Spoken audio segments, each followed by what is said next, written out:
The heat that day was the kind that pressed against your skin from the moment you stepped outside, the kind that made the air shimmer and the world feel heavy. I had been sitting near the window, trying to catch whatever breeze the stubborn summer refused to give, when my phone rang. It was my son Ethan. His voice, excited but hurried, told me that they were celebrating our grandson Caleb's 5th birthday and that I should come. Even through the phone, I could hear the noise of children and balloons rustling in the background. Wanting to make the day special, I chose a gift I knew Caleb would love and asked my husband, Robert, to come along. We drove through the thick heat toward Ethan's home, both of us imagining Caleb's happy face. But when we reached the door and rang the bell, the warm welcome I hoped for never came. Ethan opened the door with a tense expression and simply nodded toward the kitchen, silently signaling that I should help prepare for the party. His sharp gesture left me feeling odd, but I swallowed down the sting and walked inside. I found whatever ingredients they had and started cooking quickly, determined to make something colorful and tasty for Caleb. I arranged everything neatly on the dining table, wanting the display to look festive. But before I could finish, Sarah stepped in and told me that it was enough because they were expecting friends soon. Her tone confused me. Before I could understand why she said it, Ethan chuckled lightly and told me that after leaving the gift, we should go home right away. Embarrassment washed over me. I lowered my eyes, wishing I could pretend I hadn't heard the dismissive tone in both their voices. Robert, sensing the hurt beneath my quiet, leaned closer and whispered, "This might be the last time." His words were soft, but they cut deeper than anything else. In that moment, I couldn't help thinking about my own past, how people often judged me because I never finished high school. Even when I didn't regret my choices, society had its own way of reminding me of what I lacked. But Robert never judged me. With his academic background and wise way of seeing the world, he always reminded me that people's worth wasn't measured by titles or degrees. When we married and later had Ethan, we believed in raising him together. But Robert's parents insisted on taking care of him more than we planned. At first, it felt like help, but later I realized it confused Ethan. It was like he grew up with two sets of parents who disagreed on everything. Whenever we disciplined him, Robert's parents undid it with gifts and soft words. As Ethan grew older, he carried that spoiled streak with him, too proud, too quick to judge, too unwilling to take responsibility. By the time he finished graduate school, Ethan's arrogance had become something sharp enough to hurt. He began treating me differently, almost as if my lack of formal education made me beneath him. Yet not everyone behaved that way. People like Robert reminded me daily that I mattered. Still, deep inside, I feared Ethan's behavior would one day push everyone away from him. Things changed when Ethan announced he was going to marry Sarah, a woman he had known since high school. She hadn't finished high school either, but Ethan didn't seem to care. For once, I hoped he had finally grown beyond judging people for their education. Wanting to support their new life together, Robert and I arranged a beautiful photo shoot for them, something grand and joyful. I thought it marked a new beginning, but reality came crashing back quickly. One afternoon, not long after they married, Sarah called saying their vacuum cleaner wasn't working. Instead of suggesting she call the manufacturer or look up a manual like I first considered, I went straight to their apartment in downtown New York. When she opened the door, I was surprised to see another child inside, someone I didn't recognize. Assuming it was a relative's child, I didn't ask questions. The vacuum problem was simple: the filter was clogged. When I replaced it and turned the machine on, it worked perfectly again. Sarah looked honestly surprised and thanked me, admitting she hadn't known vacuum filters needed changing. I wasn't sure whether she was joking or truly unaware. As I looked around the apartment, noticing the lazily hung laundry and wrinkled tablecloths, I began to suspect she simply wasn't used to household chores. Still, I stayed polite and tried to show her the basics, but when I began explaining how to check the filter, she cut me off casually. "Oh, when it gets full again, can you fix it? Ethan told me you take care of things."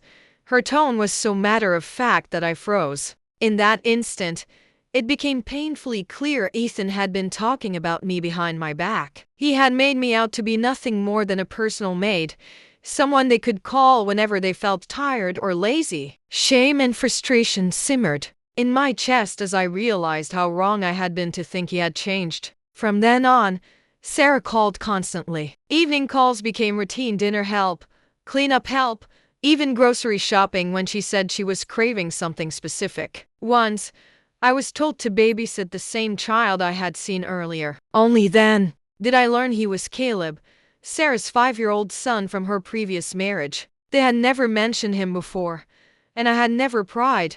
Caleb was sweet and easy to watch, but the constant demands became overwhelming. My own responsibilities, my own life, my own rest, all of it began to shrink as Ethan and Sarah's needs swallowed every free moment. If I was late or couldn't come, I was scolded. Eventually, I felt like my days existed only for them.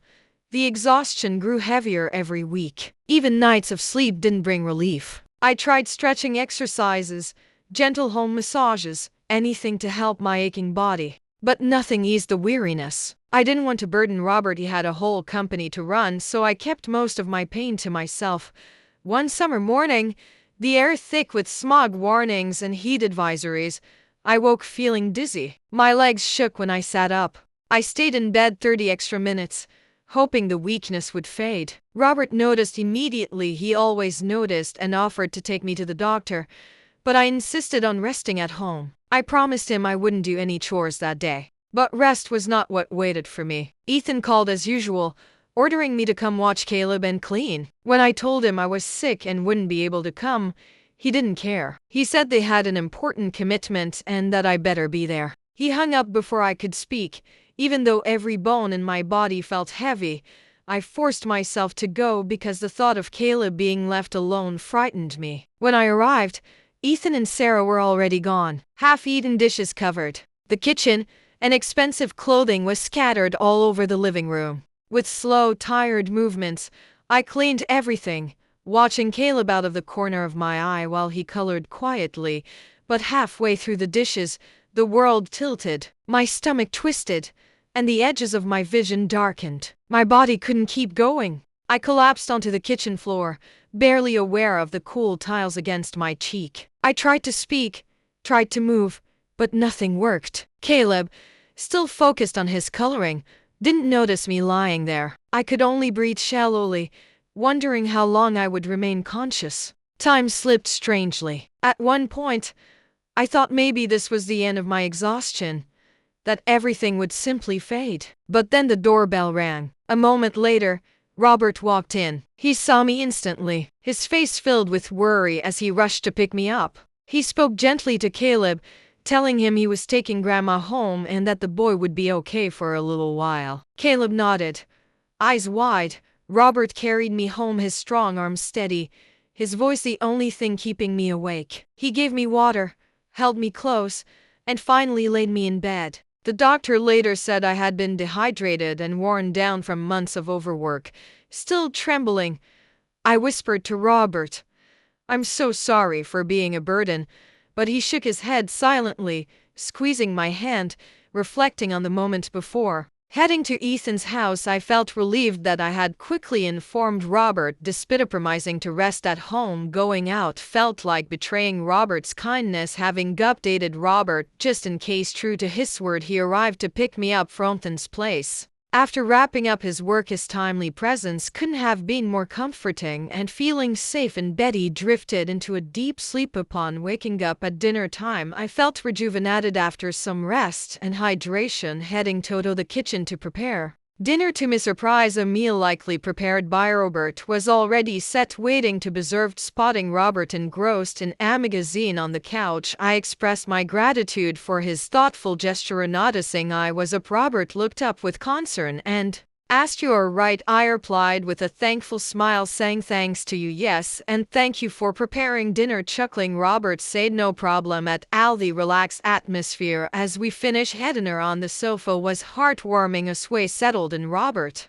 broached the topic of Ethan, feeling that the problem was no longer mine alone. I decided to open up. I explained how Sarah struggled with household chores and Ethan consistently delegated tasks to me. I shared the challenges of managing my health, especially due to the responsibility that's on me, including caring for Caleb, Sarah's son from her previous marriage. As I spoke about my own inadequacies, Robert crossed his arms, putting a hand to his chin in deep thought, unsure of what was on his mind. I awaited his next reaction, fearing disappointment. However, when he looked at me again, his expression was calm, suggesting that I should stop visiting Ethan's place from that point on. I received frequent calls from On, but I chose not to respond despite feeling sorry for Caleb. I recognized that I wasn't their housekeeper and felt tentarix at myself, especially after causing worry to my dear husband. After a few weeks, a different kind of message arrived: a birthday party invitation for Caleb's once-a-year celebration. After discussing with Robert, we decided to attend and celebrate together. Upon reaching Ethan's place on the day of the party, he immediately instructed me to prepare a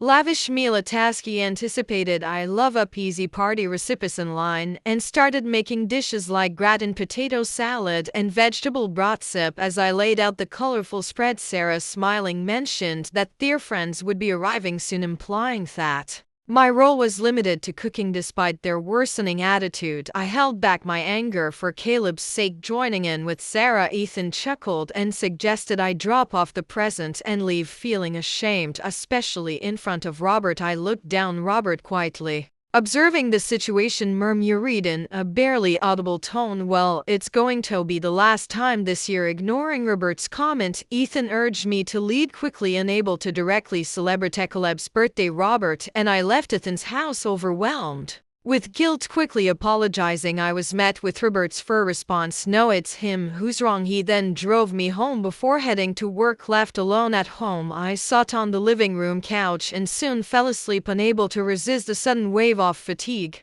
I wished to forget the shame it caused Robert as soon as possible. A few days later, around 7 a.m., the doorbell rang, accompanied by the sound of heavy footsteps. Ethan burst into the room yelling about being transferred to the regional planning department, his face hard to the point where his veins bulged, and it seemed Robert had given Ethan a transfer order. Calmly responding without changing his expression, Robert explained, "It's the consensus of everyone." The truth revealed that after Ethan graduated from graduate school and struggled to find a job, he joined Robert's company through connections. While Robert's character facilitated Ethan's employment, his unsatisfactory work performance caused problems for Verioni in the company. Ethan's inability to produce results at work, coupled with his misuse of company funds for personal entertainment and golfing, had been an ongoing issue. Robert had repeatedly warned and urged Ethan to improve, but his son remained unresponsive. Ethan's unreasonable demands towards me seemed to be the last straw for Robert. With the company's impending international expansion, Robert decided